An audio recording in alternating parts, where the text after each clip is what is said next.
साली आधी घरवाली। सिमरन की छोटी बहन विभा माँ के होते हुए भी सिमरन के ही पीछे लगी रहती थी। सिमरन, आ गई हो तो इसे खाना खिला दो। बोल रही है तुम जब तक नहीं खाओगी ये भी नहीं खाएगी। क्या है विभा, तुम खा लिया करो ना, मुझे ऑफिस से आने में देर हो जाती है। और कोई छोटी बच्ची तो हो नहीं तुम जो खाना भी नहीं खाती हो कि दीदी आएगी तो ही खाऊंगी। हाँ हाँ, छोटी बच्ची ही समझ लो। और एक बात, जब आपको पता है कि मैं आपके बिना नहीं खाती हूँ तो रोज रोज क्यों बोलती हो? अरे क्या है ये, दोनों बहनें कम माँ बेटी ज्यादा लगती हो। अरे दीदी की शादी हो जाएगी तब क्या करेगी बोल? जब होगी तब की तब देखेंगे। मैं तो दीदी के साथ ही रहूंगी हमेशा। दोनों की शादी ऐसे घर में कर देंगे जहाँ दो भाई हो। खैर, मामला आया गया हो जाता है। एक दिन सिमरन के पापा जब घर आते हैं। तुम लोगों के लिए अच्छी खबर है। वर्मा जी है ना मेरे दोस्त, उन्होंने सिमरन बेटी के लिए रिश्ता बताया है। बहुत अच्छा लड़का है, सिमरन को भी पसंद कर लिया है और कल वो लोग आ रहे हैं सिमरन को देखने अपने घर। सिद्धांत अपने माता पिता के साथ सिमरन को देखने आता है। उसे सिमरन अच्छी लगती है और शादी तय हो जाती है। सिद्धांत की माँ कहती है, अब तो हम लोग ले जाएंगे जल्द ही अपनी सिमरन को यहाँ से। अरे हाँ हाँ, क्यों नहीं, आपकी ही है अब तो हमारी बेटी। दूर खड़ी विभा सब सुन रही होती है। अब तो दीदी की शादी हो जाएगी, फिर तो वो चली जाएंगी। दीदी के बिना मैं कैसे रहूंगी? कुछ न कुछ तो करना ही होगा जिससे दीदी की शादी ही ना हो। सभी के जाने के बाद क्या शादी के बाद दीदी हम लोगों के साथ नहीं रहेंगी? अरे नहीं तो फिर क्यों रहेगी, शादी हो जाएगी तो अपने घर चली जाएगी ना। तो मैं भी जाऊंगी उनके साथ, मेरा भी सामान पैक कर देना। अरे कैसे बात कर रही हो विभा, दीदी के ससुराल छोटी बहन नहीं जाती।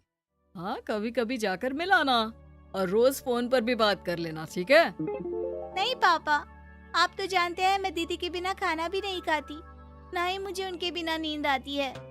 सिमरन बहन की बात सुनकर इमोशनल हो जाती है।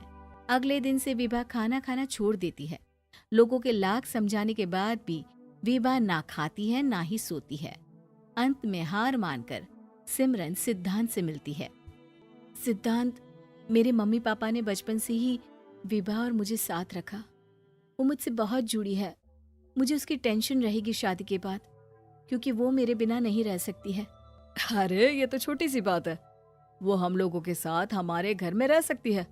जब उसकी अकल आ जाएगी या वो समझ जाएगी कि तुम्हारा घर वो नहीं बल्कि ये है, तो हम उसे घर छोड़ आएंगे, ठीक है?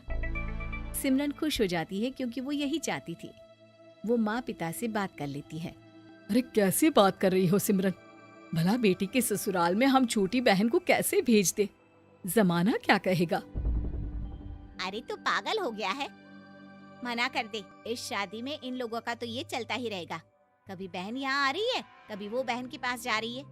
अरे शादी हो रही है, कोई मजाक थोड़ी ना हो रहा है ना बाबा ना। माँ कैसी बात कर रही हो?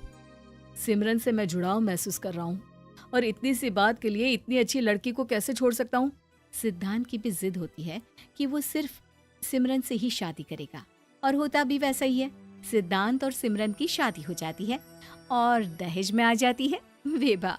शादी के बाद बुआ सास कहती है, अरे माँ ना, साली आधी घर वाली होती है, लेकिन ये क्या, तुम तो उसे घर ही ले आए।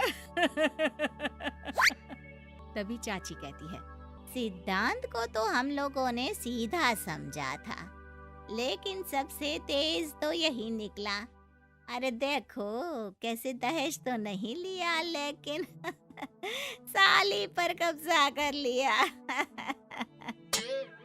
सिद्धांत ने इस और तो सोचा ही नहीं था, लोग उन लोगों के बारे में ऐसी भी बात करेंगे। वो वहां से चला जाता है और चुपचाप अपने कमरे में लेट जाता है। क्या हुआ सिद्धांत, तुम अचानक से परेशान हो गए, कोई बात है क्या? अरे नहीं नहीं, वो थक गया था ना, शादी की सारी तैयारी और रस्मों के बीच, सोच रहा हूँ थोड़ा आराम कर लूँ। हाँ ठीक है, आप लेट जाइए, मैं विभा का बेड लगा देती हूँ जमीन पर। क्या? वो यहाँ सोएगी? हाँ, बताया तो था कि उसे नींद नहीं आती मेरे बिना। तो तुम आराम से लेटो ऊपर, हम लोग नीचे बिछा लेते हैं। अरे नहीं नहीं, तुम दोनों आराम से लेटो ऊपर, मैं माँ पापा के रूम में जा रहा हूँ। सिद्धांत वहाँ से दूसरे कमरे में चला जाता है, जहाँ सिद्धांत के पिता उससे कहते हैं, क्या बात है बेटा, तू उस कमरे में क्यों नहीं सो रहा? बहू से लड़ाई हो गई है क्या शादी के पहले दिन ही? अब नहीं पापा, वो दोनों बहनों को बात करनी थी और मुझे नींद आ रही है, तो मैं यहाँ सोने चला आया। अगले दिन सिद्धांत तैयार होकर ऑफिस जाता है। ऑफिस में लंच के वक्त दोस्त कहता है, क्या बात है सिद्धांत, इतना सारा खाना एक ही दिन में?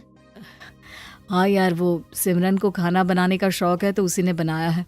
यार हम लोगों की तो सिर्फ एक ही बीवी है, इसकी तो दो है ना। सिद्धांत को गुस्सा आ जाता है। कैसी बात कर रहा है तू? अरे तू तो भाग्यशाली है जो बीवी के साथ साथ साली भी आ गई। अरे साली लोगों की तो आधी घरवाली होती है, तुझे तो पूरी की पूरी मिल गई। सिद्धांत का पारा अब 7वें आसमान में पहुंच जाता है। वो खड़ा होकर उस लड़के से लड़ने लगता है। हाँ, मेरी शादी में मेरी बीवी के साथ मेरी साली भी आई है, ये सच है, लेकिन सिर्फ कुछ समय के लिए, क्योंकि उसने सिमरन को बचपन से ही माँ की तरह देखा और यूं अचानक वो सिमरन से अलग नहीं रह सकती थी। इसलिए सोचो, अगर मेरी बीवी उसके लिए माँ का स्थान रखती है तो मेरा दर्जा क्या हुआ? तभी वहां बॉस आ जाता है। माफ करना सिद्धांत, यहाँ इस मेंटल लेवल के लोग हैं, जरूरी नहीं साली सिर्फ आधी घरवाली ही हो, कभी वो छोटी बहन तो कभी बेटी भी होती है। वेल डन सिद्धांत। सिद्धांत को अब ऑफिस में कोई कुछ नहीं कहता, लेकिन आस पड़ोस का वो तो वही हाल रहता है।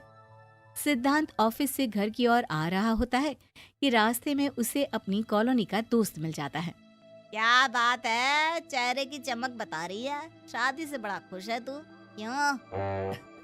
हाँ यार, अच्छी लड़की और अच्छा परिवार मिलना कहाँ होता है जल्दी आजकल। यार हमें भी दिला देना ऐसा परिवार जहाँ एक के साथ एक फ्री की स्कीम चल रही हो। सिद्धांत को फिर गुस्सा आ जाता है। वो दोस्त को मारने के लिए हाथ उठाता ही है कि वहाँ विभा आ जाती है। अरे जीजू रहने दीजिए ना, ये लोग नहीं समझेंगे कि इंसानियत क्या होती है। ये सच है कि दीदी से कैसे दूर रहना, ये मुझे पता नहीं था। आपने मुझे दीदी के पास रहने का मौका देकर ये समझने का मौका दिया कि लड़की का असली घर उसका ससुराल होता है। मैं समझ चुकी हूँ, मैं जा रही हूँ जीजू, लेकिन मैं खुश हूँ कि आपने मुझे अपनी छोटी बहन समझा। सभी उन लोगों को देखकर ताली बजाने लगते हैं। विभा अपने घर चली जाती है और सिद्धांत खुशी खुशी सिमरन के साथ रहने लगता है।